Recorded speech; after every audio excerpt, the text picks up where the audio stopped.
Today on PTL, we take a spin through the Premier Leagues, put a buff on your fantasy points, plus Reggie's here to give CLG's Hot Shot a hot pink makeover. Don't touch that browser. Primetime League starts right now.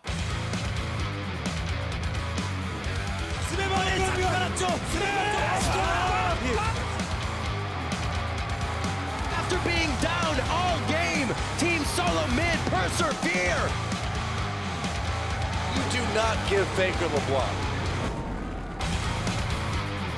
Hello and welcome to Primetime League, the only officially sanctioned League of Legends show that also doubles as a hair salon. I'm Rivington Bism III, and with me is my co-stylist Joshua Jet Leesman, and we have a 6-stacked Lulu Alted Cho'Gath size show for you today. And don't forget the Elixir of Iron Riv, just to make sure the measurements are correct. Let's get right into things. Let's jump right into it. We'll start things off with last week's BF Game of the Week, where CLG and Team Solo Mid battled it out for sole control of first place. The hype was real coming into this showdown, and wow, did it deliver. Seemed to be the only thing everybody was talking about last week. The emergence of CLG, the golden age. Would TSM be able to prevail?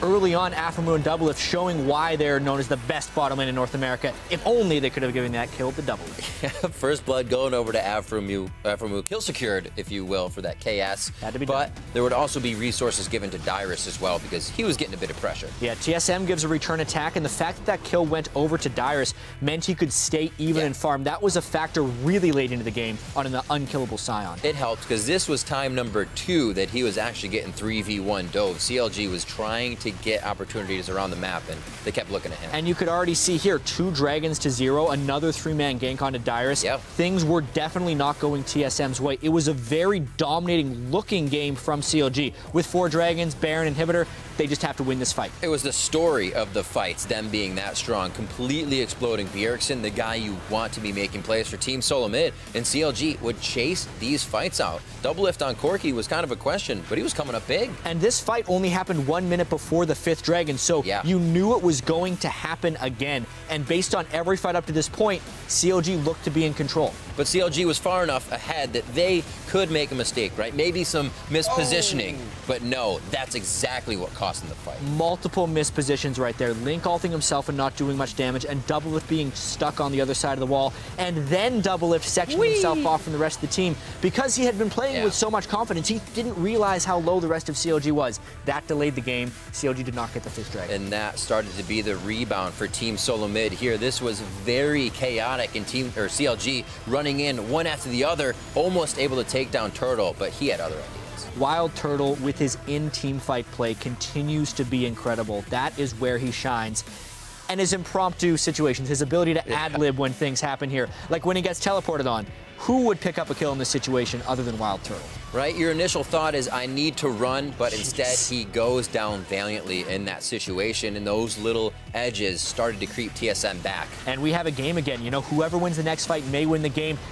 TSM starts that fight right with the charm. Such a huge fight to have and not have Link right away. Lustboy zoning him off, and Zion Spartan was left to fend for himself, and it was already too late. An unbelievable spell shield from Wild Turtle, and like you said, it was too late at that point. Doublelift, again, unable to become meaningfully involved in these fights. Well, he got involved, got right into the center once again. They were having to put themselves into some scary situations to try and peel the game back from Team Solo Mid, but at that point, it was too much power, and TSM made their comeback. It's just Zion Spartan and Smithy trying to hold off the entire TSM team, but it's not enough. They're too late in the game. The death timers were too long, and as you said, Rib, TSM persevered. Such a crazy matchup. Like everybody said, the hype lived up. Even Doublelift said it was one of his favorite games to play in. The players had an amazing time. And as an added treat, head over to LOL Esports channel on YouTube for a special edition of Mic Check featuring the team comms from the CLG and TSM in that game. I know Reddit was looking for those. Yeah, I mean, we're saying golden age. This could be a golden age for your ears, Riv, with the pink hair, though, not being required. Yeah. Not so much. And now for a closer look at that game-changing moment that came from Wild Turtle in the BF game of the season so far. Let's head over to Kobe. Thank you, Riv. And what a game that was, with TSM snatching victory away from CLG through superior team fighting. Now, even though I am still on probation and I'm not allowed to draw on the telestrator, I still wanted to take a closer look at that last team fight because it's such a good example of something we don't get to talk about in detail very often during the cast, and that is zone control. Now, zone control is a tactic that you can utilize as a tank. Basically, You gain control of an area on the battlefield, and you create enough threat that the enemy carriers can't even get in range to deal damage at all. You don't always have to dive their back line. If you can prevent their carries from doing damage, buys your team time to burn down their tanks. So let's get into it here. Roll the clip, and we will see Smithy does get caught by a charm. So even though TSM are behind, they want this engaged because they chunk out one tank already. Smithy's pretty much useless. Let's pause one more time. Now, Smithy has been chunked out before the fight even really starts. So that's one tank down. At this point, Santorin goes back in to get a beautiful Cataclysm. He cuts off the entire entrance to the river. So CLG are completely split. They have Link in the bottom, their AP threat, and Doublelift caught in the Cataclysm, their AD threat. So he's going to have to Valkyrie out of this so he doesn't get hit by Dyrus' decimating smash. And at that point, CLG have no damage to follow up on Zion Spartan's beautiful Gnar ultimate. So let's roll it again, and we'll see. Zion's going to flash over, but since all of the threats have been zoned out, they can't follow up. Also here, look, Lustboy off camera, the hero. Exhaust Link keeps him off for a long time, delays this engage. Pause again. So Lustboy, as Annie, one of the most underfed champions on TSM, able to keep the big threat of Link out of the fight for long enough for TSM to gain some time here. It also opens up Turtle. He gets some extra time to see Link telegraph his move. Link has to flash in to get his Lissandra ultimate off, and there's a 0.4-second delay before the stun lands of Lissandra ultimate. Turtle gets his spell shield off. Great play from him. TSM's backline will live, and that means that they've had enough time to burn down both tanks. Smithy and Zion no longer get to play in this game. Roll the rest of the clip, and we'll see how they finish it off. Those two are going to go down. And then Link, he did, since he committed for it, he's in the middle of the team now. Doublelift tries to go in with him since it's pretty much the last time here. But Doublelift with a little bit late activation on his QSS, or his Mercurial Scimitar, basically gets layered with stuns again. Lustboy comes up big, adding in another kill for them. So once again, if you can actually zone off the carries and have them do 0 damage, that's even better than tanking them and having reduced damage. Now let's send it back over to Jat and Riv. Thanks, Kobe. I feel smarter already. Now let's take a quick look at the North American standings. Yeah, with their win, TSM is alone in first place and could be representing North America at IEM Katowice next month. But it wasn't just first place in a trip to Katowice riding on the line that game. Both CLG's owner, HotShotGG, and TSM's owner, Reginald, put their heads, or more accurately, their hair on the line. Literally their hair color. The loser agreed to dye their hair pink. So let's actually head over to Kobe, who's standing by with Reggie and HotPinkGG to get the pink age underway. All right, thank you guys. I am here with Reginald and Hotshot, of course. Now, Reggie, I'm sure you're glad that you don't have to be sitting in that seat. Now, remember back to the game, 4 dragons down. Were you already thinking of ways to get out of it, or had you already embraced your fate and you were resigned? I mean, after like the 3rd dragon, I completely thought that we were gonna lose. I was just straight depressed. I was like, we lost. Like, Hotshot, I don't want to ever bet you again. And then as soon as we started winning, like, he was making fun of me. He was just like laughing and smiling, and I was so sad. And then as soon as we started winning, I'm like, oh my God, you're 3rd in the game. Not smiling any longer. Now, Hotshot, are you planning on embracing this? You picked out any outfits, or are you going to try and hide it with a bunch of hats? I have no idea yet. We'll have to see. Just work through the pain, Hotshot. Are you going to have your team get in on this at all? If they keep losing games, maybe a punishment? Join them in your pink hair? Maybe we'll start betting with the team, you know? All right. Well, I like that. Let's get right into it, actually. Let's not wait around any longer. We have a hairstylist here, and this is a long process, but we'll start it off now. Does it burn, Hotshot? Does it burn? It burns. It burns my soul. Burns your soul? I'm sure you take great pleasure, Reggie, in watching this happen. Don't worry, you'll savor this for hours. I love it. Imagine when it actually turns pink. It's even going to be better. All right, guys, this process is going to take a little while. So for now, we're going to send it back over to Riv and Jat. Thanks, Kobe, and watch yourself over there. We know how you feel about your color temperatures.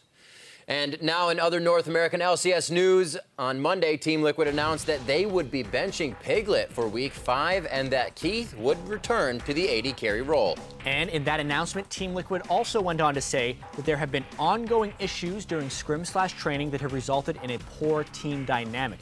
Now, it is very shocking that they have benched Piglet, a world champion who was ranked as our #1 off-season roster move. But at this point, after so many defeats, you kind of have to ask if Keith does well, is this going to be a permanent change? Looking back to week 1, Team Liquid came in with Keith as a substitute, and they beat Impulse in their first game, and in the next match they handed CLG what was up until last week their only loss of the season. But those were teams playing with substitutes, and this week, Liquid and Keith face teams with rosters at full strength for the first time, so it will be different. And the rosters that Team Liquid are facing include a surging Winter Fox and first-place Team Solo Mid, so it won't be an easy ride for them. But now let's spin the globe and head over to Taiwan, where there was another battle for first place, this time in the LMS. This first-place showdown featured the top-seeded Taipei Assassins and their jungler Wins taking on his former Gamba Bear teammates, now known as the second-place Yowie Flash Wolves. And Wins was the one getting some revenge early on in the game. I mean, even against a jungle Nidalee, he was able to find the very early jungle pressure and get TPA out to that minor lead. Minor lead indeed. Yowie would, however, try to squeak back in these as Wins goes aggressive again in the bottom lane, but they stay a little too long. Yeah, that was one of those over-aggressive plays there by Wins. He's been prone to those because they beat up on so many teams that can't respond to that. But Yowie Flash Wolves absolutely can. They had Caitlyn traps and Nidalee traps and a whole bunch of chasing. Plus, they bring the house to the turret. But when you're in first place, there's not many people to give you that fight check, so you get it only a few times, and it takes you by surprise here. However, they do catch out Jay, then they catch out Lupin because he wants a cupcake. Yep. Charm into Bubble, into Nidalee Spear, into all hell breaking loose because Yowie Flash Wolves can chase the entire map. Nidalee, Aurelia, Nami, everyone is just able to pile on to TPA. This one as well. Flash over the wall. Already 2 members quickly over onto Lupin. He goes down. Morning has no chance, and TPA is forced in. Whoop!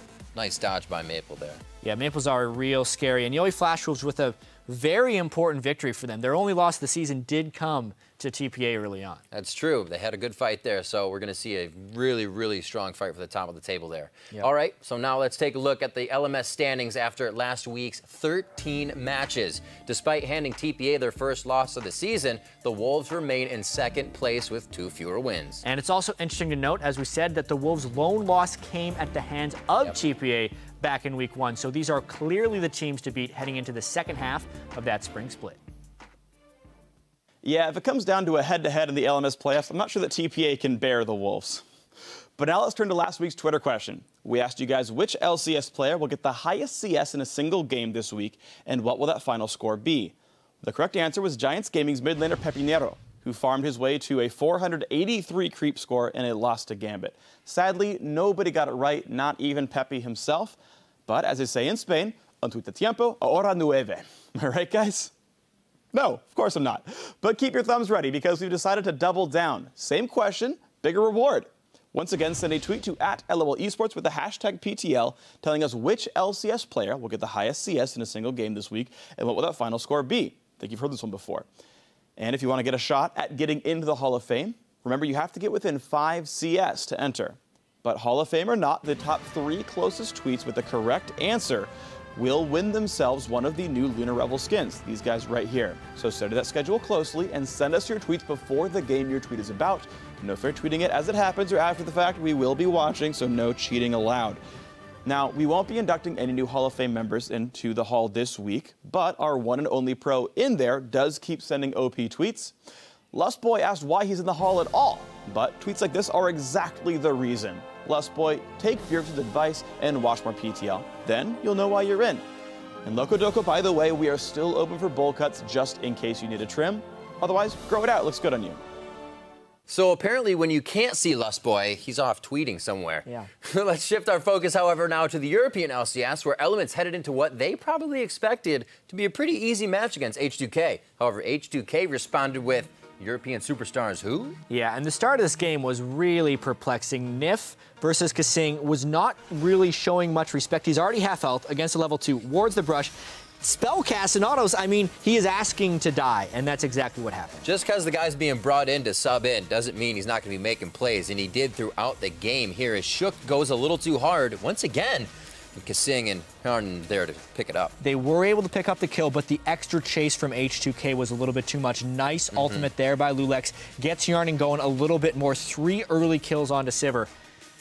That's a good 4 Sivir. And look at this, Nif again saying, guys, look, we're engaging, but nobody's there with them, completely having no communication on this engage, and H2K just take over. I mean, we did hear from Elements that Nif was trying to make a lot of the shot calls, but how that wasn't working out too well. If you're on a Janna, it is really hard to make engaged decisions or engaged shot calls. He gets himself in trouble, and H2K continues to run away with this game. It seems like they are plagued with what happened to Alliance as well, and that time to charge up the team, and they're looking to charge up. They look to hopefully do so and even out the week at 1-1 versus Gambit, but Gambit also had other ideas. And you could tell Diamond was really happy to be playing Nidalee in this match, for one thing. But the action did get started off in the bottom lane. The bottom lane, indeed. Nif goes to harass as Reckless hits 6, thinking they had the upper hand.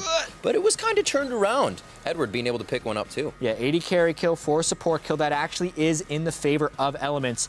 And they had a little bit of a lead throughout this, but Diamond kept making little tiny plays, making that an unsmiteable dragon for anyone else because of his spear smite time. King of the jungle coming back, man. Elements getting absolutely blindsided here by Gambit while they were trying to push mid lane, and it doesn't seem like they can even recuperate in these. And this fight really showed how out of sync Elements was. Shook was off on the side of the screen, ulting a Nidalee, while the rest of the team was off doing something else. Shook died because nobody followed him, and it allowed Diamond to get ridiculously fed on Nidalee. And that would be just about the last time Elements saw Gambit's side of the map. Cabochard here helps to finish things off as they melt Froggen down on Anivia and finish out the game. Yeah, my favorite part there is the flash ult for Morgana on an egg. They were so far ahead they could do whatever they want. He's an egg, he can't move. Get him with CC. Everybody's got to make plays. So here's what the standings look like in Europe after their 10 games from week 4.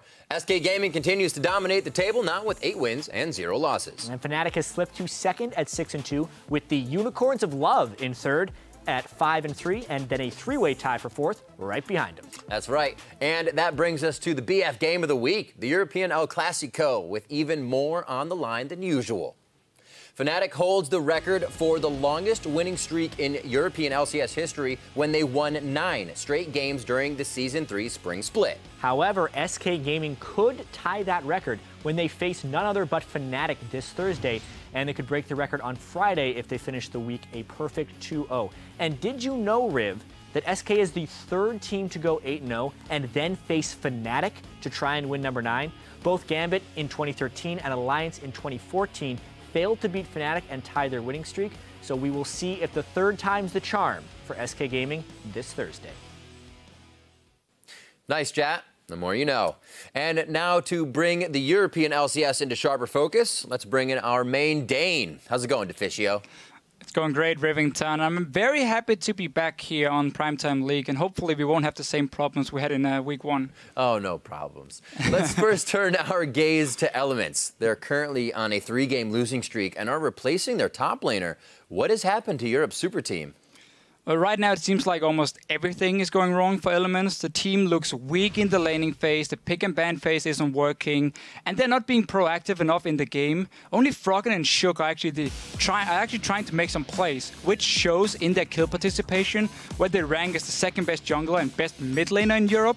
Wicked and Reckless, however, are completely different stories, as they are far behind. Wicked has the worst kill participation for top laners, and 2nd worst goes to Reckless for 80 carries. And that's just too many problems for Elements. So now as a team, after losing 3 games in a row, they've gone on damage control and actually benched Wicked in the top lane and brought in Kevin, a player we haven't seen since Millennium failed to qualify for the LCS. And Kevin, he's a safety first player, so I'm not expecting to suddenly see a very aggressive Elements coming into week 5. And also just to note on Elements here, they will lose 2 bans in both the games this week for failing to submit the paperwork for Kevin in time. Definitely something we'll keep an eye on there. Now I'd like to shift our focus to H2K. Not only did they beat Elements, they took down Roccat to finish the week 2-0 again. Has H2K finally found some consistency thanks to their new support, Kasing? So Kasing has definitely helped the team in their impressive Week 4 performance. We have to remember he was the guy who managed to hook Nif in their match against Elements to secure the first blood and allow H2K to snowball the game completely out of control. But I don't think he's the main reason for H2K doing so well. I think the new and improved shot calling allowed them to rack up those 2 very fast and impressive wins against Elements and Roccat. All right, and the other team to take out Elements was Gambit. And just when Diamond and team have started spearing some victories, they lost their mid laner. What's going on with Gambit now? Well, sadly, Nick, he's sick, so he will be out for week 4. He's been replaced by Betsy, a young challenger player who plays a lot of Assassins, so somewhat the same style. But this is a shame, because Gambit is just coming off a 2-0 weekend, and they finally looked ready to leave the bottom of the EU table, and now they have a new challenge to overcome. All right, and continuing the trend of underdog teams doing well, the Copenhagen Wolves took Fnatic down last week. And of course, we know you aren't biased at all, but what do you attribute to their performance? Not what, but where, Mr. Rivington. And that where is Denmark. Because if you take a look at the Wolves' Danish mid laner Soren, you notice that he's an almost exact copy of a famous mid laner who also happens to be Danish. Not only do they have, or they come from the same country, obviously, but they both got the same, because the start in the LCS was at the Copenhagen Wolves in the same position. They both have Soren as a first name, and they both love to eat pølse, which is very important for Danish mid laners. But the difference here is that Soren, he's sadly lacking a mentor like the one Bjergsen had. Oh, I'm glad you mentioned Bjergsen's mentor, since we'd like to take a look at another Danish national treasure, you, Deficio. While your LCS record is mediocre, with 28 wins and 28 losses, we think you're way more than average here on Primetime League. And for those of you that don't know, Deficio actually led the EU LCS with a 6.07 KDA in the Season 3 summer split.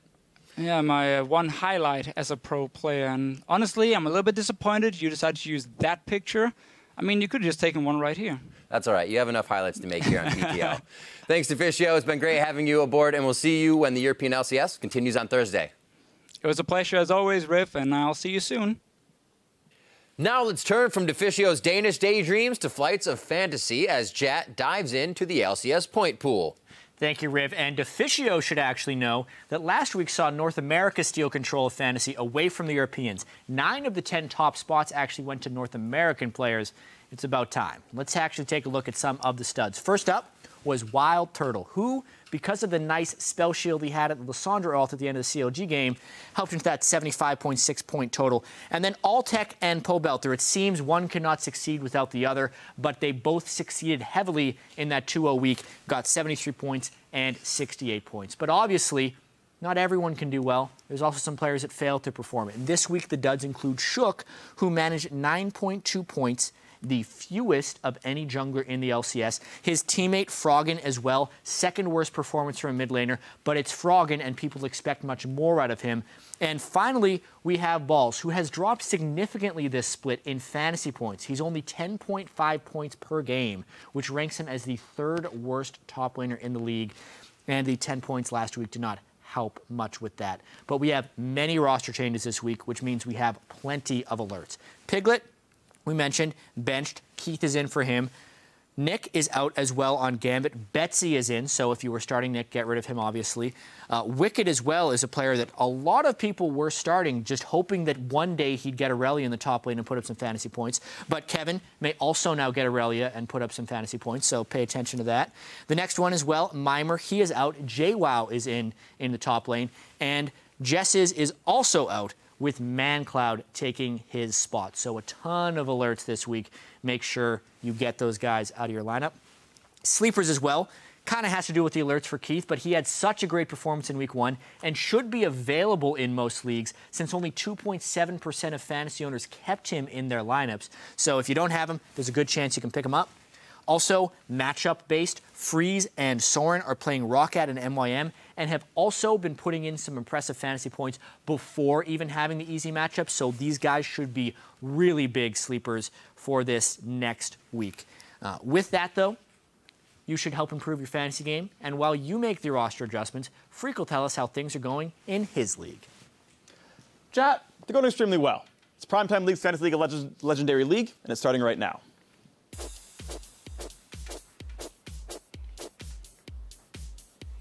So why am I feeling so good? Oh, it's probably because I destroyed Snoopy by like 100 points last week. I haven't seen Snoopy get dominated that bad since he was on EG last year. And there's some shots fired for you. Of course, last week we asked you guys to tweet and tell us who you think would win. And for some reason, 58% of you thought that Snoopy had a chance. Apparently you guys are really big hip-hop fans because you're Snoop Lion if you really think so. Unfortunately, Snoopy hasn't mastered Twitter either. Here's some proof that he sucks at trash talk. Pro tip, leave the jokes to me. I'm just better at everything than you. but last week's win puts me into a tie with Xpeke and Stoopy for first place. But since I've beaten both of them, I own the head-to-head record, so I'm the best officially now. It's even in the standings. Looking ahead to week 5, I'm set to pull away from the pack to take on Freddy's 80 carries, and I will remain in first place. But this week's featured matchup in the PTL FO4 is a battle to stay out of the bottom of the table between Imagine Dragons and Shox' Dolphins. Now, Shox, I know you were respecting my wishes to let me win every week, but you only played me once. You can beat the rest of these guys. Please get something other than a 0 in the win column. Send a tweet to @LOLesports using the hashtag PTL, along with hashtag ImagineDragonsWin or hashtag ShoxWin to show your support. And actually, I think that Shox has a really good chance here. After losing last week to Artie by only 3 points, I do think she is due for a victory. And especially after all the trash talk the Dragons tried to talk to me last week, it's her time. And I'm just wondering why @FreakLose or hashtag FreakLose isn't an option. Because I'm not going to lose, Rev. Anyhow, it's now time to check in China's LPL, where Edward Gaming met Energy Pacemaker. And for EDG, a win in this match would put them in the top spot for the first time this split. I mean, EDG has been looking so strong, not tying many series, so they're always getting those 3 points. And this Hecarim was a bit of a surprise pick. Didn't work out with that gank early. Did not on that one. Amazing Jay coming up with some amazing plays, but try and try again. You get in there and the horse will do some work. Yeah, he's just going for it on this game and this fight. Look at this. He held his ult that entire time. Huge play there. One more, right under the turret. He doesn't care. So Clear Love's great game started to actually extend to the rest of everyone, but that didn't mean EP wasn't giving up. Yeah, with the stolen Baron, you'd think, oh no, the game might be falling out of the hands. But Hecarim does so much work in this fight. Deft is in the back, untouched, with the missiles just destroying people. And that fight just clicks straight through for the win. Straight through for the win, coming out into game 1 there. And we see game 2 coming out strong just as. Yeah, I mean, look out, Kane. There's a team. Oh, God. Kane gets hit up from the 2v1 lane swap. They pretty much put that pressure on instantly for him, and Koro would actually keep things going this game. They try to go big pressure here, but it's a little bit of a misplay. You could tell no one was really on board except for Amazing Jay, and then he ends up pushing Koro back after one of his teammates die. At this point, you know Koro's going to be just an unstoppable force. Yep, and EDG here, 22 minutes, get a really advantageous over-the-wall poke fight. You couldn't have asked for more. Jeez. You could hope for more people standing near the wall, but that would be even more foolish. So EDG really in control of this second game. Just look at how easily they can kill Callista again and again. 30 minutes, they're already in the base, looking really good. Koro here doing his best Cola impression as he tanks 2 turrets for an ungodly amount of time, and he doesn't care. Yeah, well, they gave him the face of the mountain shield. I mean, that's enough, right? Another just full wipe from EDG. They had so much power this game. 16,000 gold lead, 30 minutes in, and finishing off a nice 2. Towards the end of that one, EP couldn't even leave the base. An unfortunate loss for them. And our next highlight comes out of LGD versus OMG. After EDG showed us why they are the top team in China, the fights continued in the LPL as the teams that used to hold the top spot, OMG, looked to return to form when they took on LGD. And Wayless, at the start of this game, just had a ridiculous killing spree. Seemed like everything kept falling into his lap. It's like, oh, look, another low person running away. I'm going to kill you on Ahri. A 3-0 Ahri at this stage in the game is beyond deadly. And the confidence to then dive into the pit. I don't know when we haven't seen this guy on the first blood reel and then more throughout the games. It's like Wayless highlights. Yeah, and I mean, he used to be known completely for his farming, but this game he was actually out-farmed by 40 CS by Azir, but was still so dominant. So that's a really good sign for Wayless fans and LGD. Another dragon fight and a steal from TBQ as Imp chases down Uzi here to give him an eventual grave, but the long fight's really just playing out in favor of OMG here. Yeah, a super close fight we get to see here. Imp versus Uzi at the end of it. I mean, Azir got a lot of nice damage off this. Could have been a bad fight for LGD, aside from the fact that Imp was 13-1 after that fight and 17-1 on the game. We knew it was going to be a great game between the AD carries, and that's what we got time and time again. However, in game 2, Cool got his hands on Ahri, and he was pretty chill about the plays. Yeah, both guys taking that Ahri into the game, and this was such a nice play by Cool. In and out and in and back in again. It seemed like then he overstayed and died. overstayed a little bit. He knew it there. You can see it on his face. The mistake was made, but he doesn't make those mistakes again. LGD looked really good throughout the mid-game here, winning these fights, but they never really managed to pick up a huge lead. Yeah, honestly, a pretty competitive game in that sense. They continued to catch Uzi out of position a little bit. They finish off going. You could tell a little bit of sloppiness from OMG, hoping that their individual skill would carry them like usual. And here it kind of does. Loveling makes an outplay on Rengar, and the horses come in for OMG. Diving in, 4,000 gold down in this fight, and Uzi just sat on the back line, just assessing his targets and sizing them up. It's so hard when you're a Rengar and there's a bunch of squishy targets on the side, Ahri and Kalista, and you engage onto the tank. That means when Zed ults Ahri, the Kalista is free to do whatever she wants, and Uzi is the worst person to leave unharassed in a fight. From real strong play coming out of China there. So let's take a look at the LPL standings as they approach the halfway mark of their split. Edward Gaming sits on top with 9 wins and 1 loss, while OMG, Snake, Invictus, and LGD will be looking to improve their playoff positioning when the LPL resumes its matches on February 27th after a week off. Now I'd like to welcome the English voice of the LPL and someone who is literally larger than life. How's it going, Pastry Time? That's awesome, Riff. How are you? Not too bad. The first couple of weeks of the season, OMG was the most dominant team in the league, but over the last few weeks, we've seen them give up a number of ties like they did in that series versus LGD. What has changed for OMG in the last couple of weeks?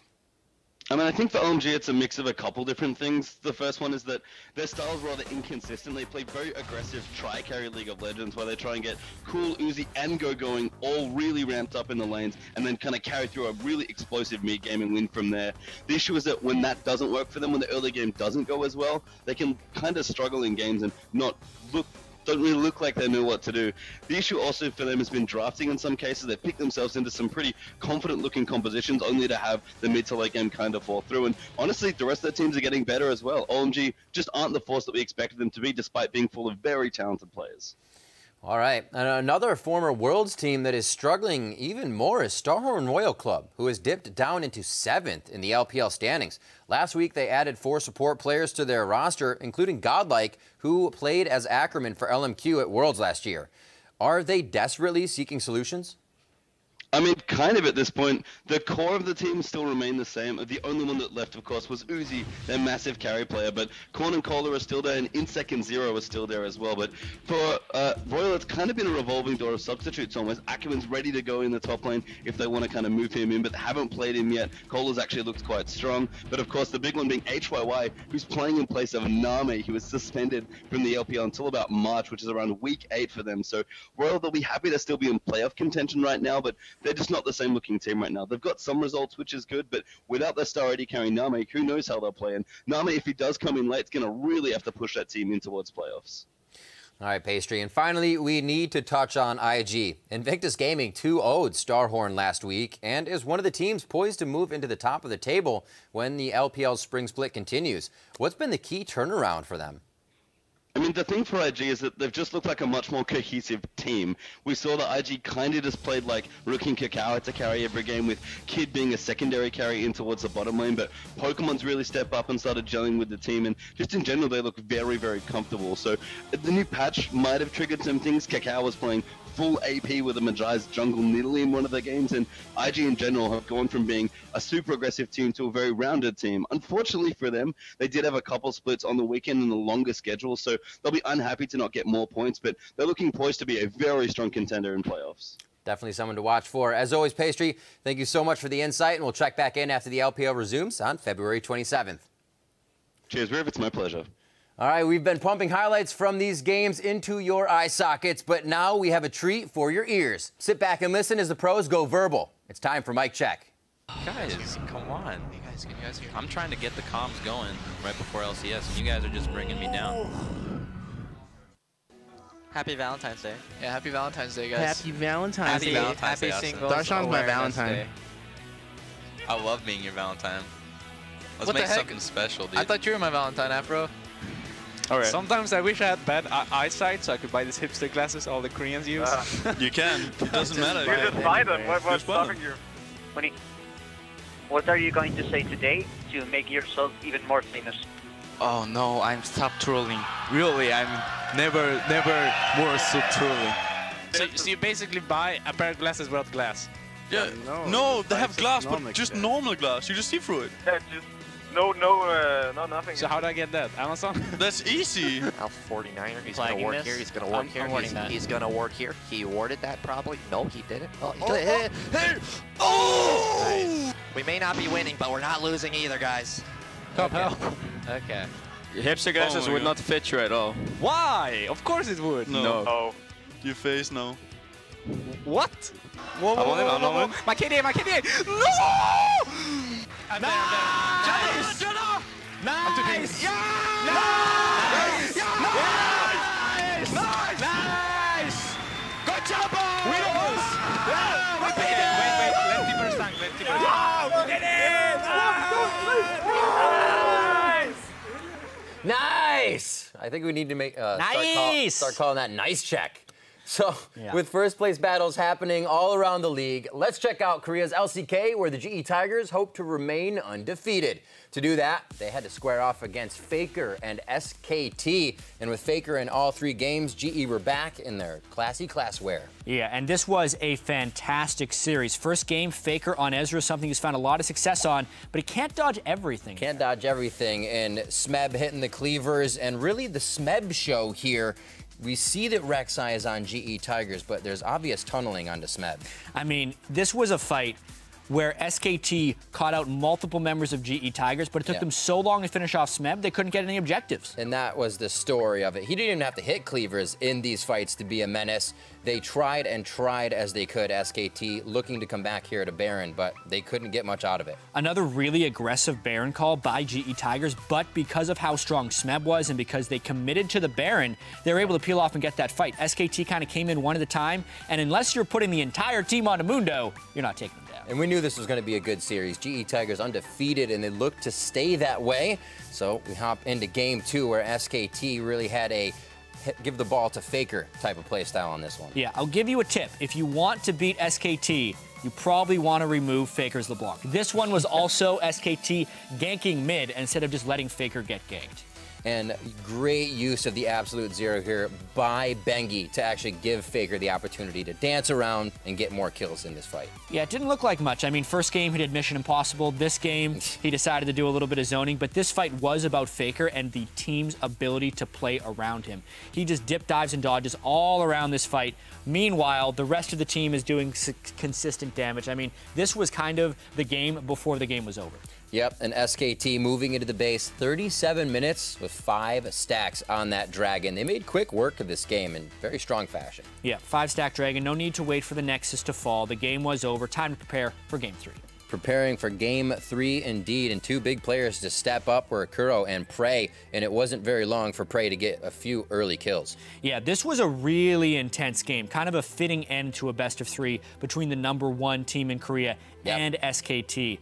Prey and Marin, surprisingly, were really fed this game. And Faker doing Faker things, getting himself to safety, but it did not seem to be his day in the end. Prey coming up again with the blind shot. That just feels so bad. You suck, is what you Faker can said. hear He it. doesn't like that guy. You got it right from the lips. And more plays from Kuro and Prey. They go into the fight. Just seeing how confident they are here shows you where GE Tigers thought they stood in the game, and they made the plays work too. Yeah, cast in against Azir, even though Faker could do a lot of damage in some of these team fights, he couldn't quite stay alive. This fight was curious because Prey dies at the start of it, but look where the rest of GE Tigers are. There's too many behind, able to get a good flank in, and there was nothing SKT could do about it. A great win by GE Tigers. You can see Prey fanning himself. There was just too much heat in that game. Yeah, even though he got cooled down by Lissandra in that last fight, he's like, well, I guess we still are undefeated. Undefeated indeed. So let's see what that win does to the standings in the LCK at the end of their first round robin. The Tigers took to the top spot, going undefeated in their series. Yeah, and then 2 series back is actually CJ Entis with JinAir and SK Telecom rounding out the top half of that very competitive table.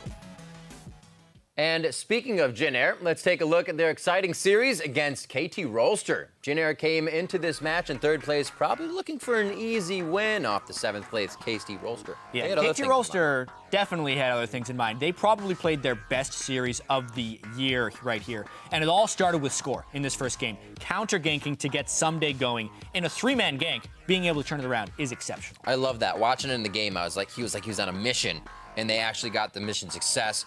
More plays onto Chaser, 4th death as they were going on to him there. He had a tough game. Not only did Score shut them down in the top lane, he was also all over the map, being in every single kill this game. But he missed that smite. Oh, Trace. The top Morganas we've been seeing lately, coming up big with a binding there. That Baron would lead to quite a bit of strength coming in for KT, and they would be able to overtake these fights. Yeah, but they trapped GBM in the equalizer because of the Cataclysm. They then crushed the rest of the team fight. I mean, KT Rolster really did have control of this game outside of that Baron steal, all thanks to Score.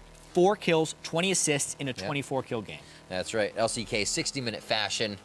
Going for the long haul. We get into the next one, and it was Che with the special surprises. A level 1 Howling Gale. Everybody steals objectives. That was the name of this series, as long as they're on JinAir. But then they had a pretty big lead and a little bit of a scary fight here because the Wombo was executed. Yeah, the big Wombo combo, the Mega Gnar into Shockwave, and then the follow-up Flash Ball here. That's actually quite hard to miss. You can come up short a lot. KT was on point this game. Yeah, it looked like Nagne might be able to carry this one, but at the end of the day, it was just JinAir with too much objective control and too much strength. They played it very safe in typical JinAir fashion. 5 dragons and a nice team fight. A huge gold lead coming into this game. They are able to take that one. Game 3. JinAir coming in on game 2. Game 3 was Nagne controlling that pressure he was able to deliver and consistently delivering more. Yeah, and the strangest thing about this JinAir team comp is they did not have their customary wave clear. So once KT started to get a lead and Nagne really got a lead in this game, there was no real way for JinAir to stall this one out. Yeah, it was Nagne Day, you could say. Pulling this one right on the backside, picks up another one for himself. And KT, again, so strong in these fights, was pretty much able to walk on through. Score's ultimates were just locking up the perfect engagement. Yeah, I mean, he trapped 2 people completely inside that ultimate right there, allowing the rest of KT and a giant Ahri because of Lulu Wall to chase down the rest of JinAir. And probably the fastest game we've seen KT Rolster win here, especially against JinAir. Some amazing play from them, being at the bottom of the list. Like we said, JinAir was thinking they could pick up an easy win, but no go there. Good to see that KT Rolster's getting some victories. And one of our favorite moments on Primetime League is sifting through the ridiculous plays and putting them together for you in a glorious mashup. Yes, so here are the best moments from last week, or as the Lunar Rebel champions like to call them, the Penta. Coming in at number 5, just as the Yeti knows the way, so does Bengi. Oh, wow. Out there. Look, he's actually beautiful. in between the Sentinels. He missed the vision. What? They didn't see him. Bengi. Wow. That is awesome. That is a sneaky Nunu right there, man. The Sentinel's coming in. He goes for the red seal immediately. He has smite. He's going to get it. So looks like Lee may be getting red buff. Yeah, he's got smite consumed. He does have it. And you know what? He's not even going to be seen. Nope, just going to sneak it behind it. Oh, he's just going to eat it on his way out. At number 4, Kamakat brought on the pain with his 4-man Aziralt. Será que ele fica por ali? Ele sabe o potencial de dive. Valkyria pra longe. É, vão acabar os minions. O Kami tá chegando, vai dar ruim. Olha só o que o Kami fez. Jogou 4 jogadores pra trás. Pode rolar a eliminação. O Eron sendo focado, eliminado pelo BRTT. Chega também o Túlio. O de goleiro é o foco. Vai tentando kaitar. Recebe muito dano. Double kill. Coming in at number 3, it's Someday and Nagne with the gnarly Wombo combo. Trace running back. There's a... Oh, what a huge set. That is a Wombo combo, a double kill for Nagne. Make that a triple. They try to go in on the Someday. Use Mega Gnar. He's so tanky. Look at that ult, and then the ball immediately right on the Mega Gnar for the Shockwave. What a great team fight for KT. Pouncing in at number 2, Diamond steals the Dragon with the Spear and the Smite. They can try and steal maybe with a spear, but that's it. Yeah, he's been able to snipe a blue buff. He's gonna go, and he gets it! God. He gets the Lantern. How about it? Diamond procs with the spear snipe. And notice the timing. The spear was in the air, and then he actually jumped the wall, and he smite as well, so you have way more damage. That was a beautiful steal. And running away with the number 1 spot this week was Smeb.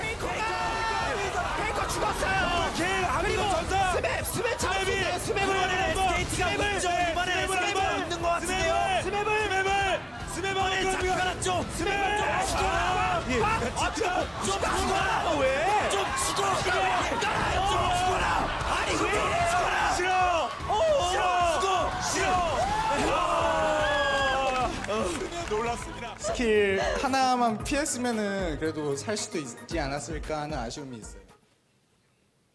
Well, we all have regrets, Smeb, but I think you can walk proud after that one. And remember, if you spot a Penta-worthy play, send it to @LOLesports along with the hashtag #ThePenta so we can add it to the reel. And another way you can get involved in the action is by joining one of the many LCS viewing parties out there. I mean, coming up in Week 5, there are parties in Los Angeles, Seattle, and New York City. You can learn more and get tools to host your own viewing parties at lolesports.com/VP.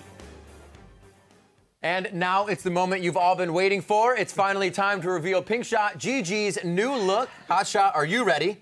Let's get it done with. All right, Reggie, I'm giving you the opportunity. If you would like to remove the towel, you can do so now. I would love to. Oh, man. Oh, yeah! Yes! Right. Take a deep breath. Are you ready? No. No! What? No! This is perfect. It's a perfect vibe. Wow, that is. That's what I have. That is 100%. Vibe. Do it. All right, guys, that does it for this episode of PTL. We'd like to thank Reggie for joining us, and a special thanks to HotShot for being such a good sport. Who knows, the power of pink might just be what CLG needs. Be sure to stay tuned as North American Challengers Series starts up in just 2 hours. For now, thanks for joining us, and we'll see you next time on Primetime League. Yes. Oh, man. Oh, that was great.